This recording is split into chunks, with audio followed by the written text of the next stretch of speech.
Eu gosto muito do primeiro Creed de 2015, porque é um filme que tem várias boas ideias e aproveita todas elas muito bem. A primeira coisa, lógico, é a ideia excelente de tirar o personagem clássico do Sylvester Stallone, o Rocky Balboa, de dentro do ringue e colocá-lo do lado de lá das cordas, para que, nessa posição, ele transmita o legado dele para uma geração seguinte. O legado não só do personagem, o Rocky, mas o legado do próprio Stallone. Tudo que hoje em dia a gente considera um clichê do filme de boxe, ou quase tudo, foi inventado pelo Stallone em Rocky de 1976. Então, esse é um legado do qual ele é dono mesmo. Esse é um bastão que é dele para ele passar adiante. A situação que o filme criava para isso acontecer também era muito simpática. O personagem principal era o Adonis Creed, ou Donnie Creed, filho ilegítimo do Apollo, criado em lares temporários, em instituições para menores abandonados, um rapaz muito revoltado, de temperamento explosivo, que perde a paciência com qualquer coisa, tem péssimo controle de impulsos, mas tem, como o pai dele tinha, um talento inato para o boxe. Mas como um jovem aspirante pode se tornar um campeão? Ele precisa de um treinador e, acima de tudo, de um treinador que seja também um mentor. Então, o Donnie fazia as malas e ia para Filadélfia, a cidade do Rocky, procurá-lo, e depois daquela vacilação regulamentar, o Rocky aceitava a empreitada, aceitava treinar o Donnie. Outros motivos muito importantes pelos quais esse foi um filme tão interessante. A direção do Ryan Coogler, um diretor que acabava de se ter revelado com um filme independente, Fruitvale Station, no qual ele já tinha trabalhado com um ator iniciante muito promissor chamado Michael B. Jordan. E o Michael B. Jordan, claro, estourou com o papel do Donnie Creed. Eu tenho cá para mim que o Michael B. Jordan ia estourar de qualquer jeito e ia ser mais cedo e não mais tarde, porque ele é uma pessoa magnética em cena e é um ator ao mesmo tempo muito potente e muito cheio de sutileza. Tem um carisma danado e é um ótimo intérprete. Está ficando, aliás, cada vez melhor. E a outra coisa muito interessante do primeiro Creed era que o próprio personagem do Rocky migrava do habitat natural dele, né? Os imigrantes, operários de Filadélfia, e explorava mais a cena jovem e negra da cidade. Era muito vibrante o filme. E daí, claro, se seguiam todas aquelas coisas que a gente espera de um filme de boxe, ou pelo menos espera desde o Rocky. A superação, o treinamento, o trabalho, a consagração e o amor de uma boa mulher pelo qual vale a pena lutar. No caso, a Tessa Thompson, outra atriz que eu adoro. Além disso, fundamental em qualquer filme de boxe, as cenas de luta eram absolutamente sensacionais. O Ryan Coogler foi procurar como diretora de fotografia a Marise Alberti, que tinha feito esse trabalho já em O Lutador com o Mickey Rourke. O primeiro desafio do Donnie, aliás, para mim, é antológico. São 2 rounds seguidos num take só, é brilhante aquilo. O segundo Creed, infelizmente, deixou muito a desejar. O Ryan Coogler não estava mais na direção, a Marise Alberti não estava mais na direção de fotografia, o roteiro era capenga e, pior do que clichê, ele era piegas mesmo, ele não tinha aquela ternura, aquela melancolia do primeiro filme, era dramalhão mesmo. E agora vem o terceiro Creed, que acaba de estrear nos cinemas e que, surpresa muito boa, o próprio Michael B. Jordan dirige.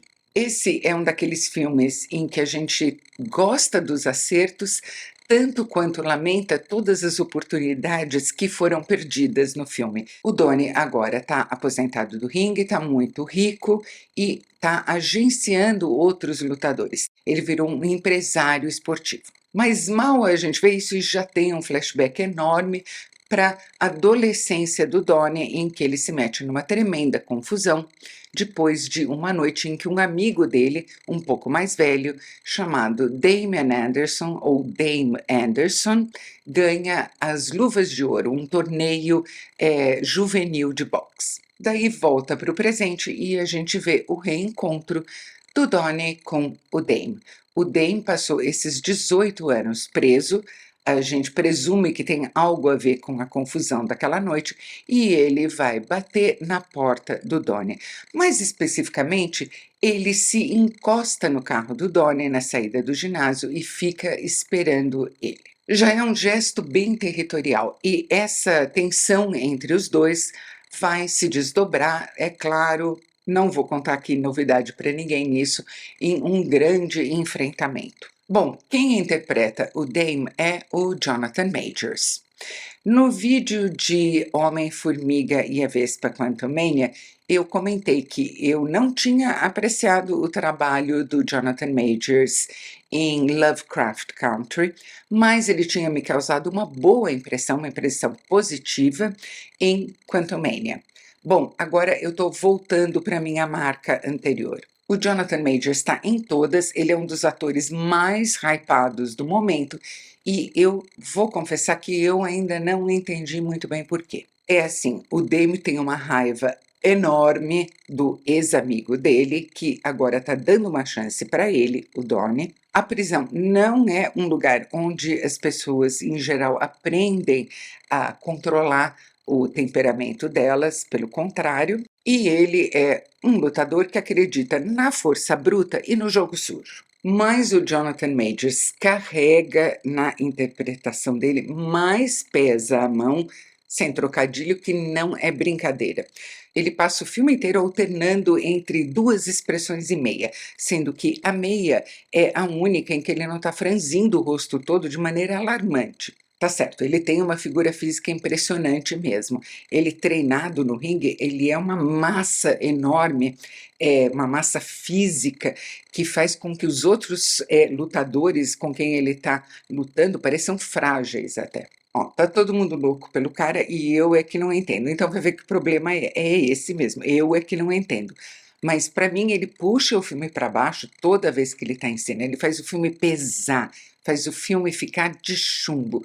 Enquanto o Michael B. Jordan, cada vez que ele está em cena, ele faz o filme crescer, ele faz o filme ir para cima. Além disso, outras coisas fazem com que o filme se distraia e saia da rota dele o tempo todo. Tem o problema da mãe adotiva do Donnie, que teve um derrame e está todo mundo muito preocupado com a saúde dela. A mulher do Donnie está lutando com a dificuldade dela de, por causa da audição que ela está perdendo, não poder mais se apresentar. E eu acho um pouco de ingratidão pegar uma atriz que tem a força, que tem aquele sangue que tem a Tessa Thompson e colocar ela em um papel tão passivo. E além disso, tem a questão da filha pequena do Donnie, que é uma graça, muito inteligente, e está mostrando vontade de ser boxeadora, inclusive começou a praticar com os colegas na escola a revelia deles. Eu não acho a direção do Michael B. Jordan notável, mas eu acho ela muito competente e interessante, eu acho ela calorosa, inclusive. Mas o roteiro quer abraçar coisa demais ao mesmo tempo e não tem braço para isso. E confesso que no grande clímax no ringue eu estava esperando alguma coisa mais. É uma sequência bem feita, mas de alguma maneira para mim faltou aqui uma veracidade, faltou uma visceralidade como a que a gente via no primeiro Creed. No geral, gostei de ver, achei decente, achei que é uma melhora muito grande em relação ao segundo Creed, felizmente. E uma das coisas com que eu mais me distraí no filme, e eu acho que vai acabar distraindo muita gente, é a quantidade de merchan que tem. Isso significa pelo menos uma outra coisa muito interessante. O Michael B. Jordan está incrivelmente bem vestido o filme todo. Até o calção e a capa com que ele entra no ringue são chiquérrimos. Se você gostou desse vídeo, não se esqueça de curtir, inscreva-se no canal e clique no sininho. E a gente se vê no próximo vídeo.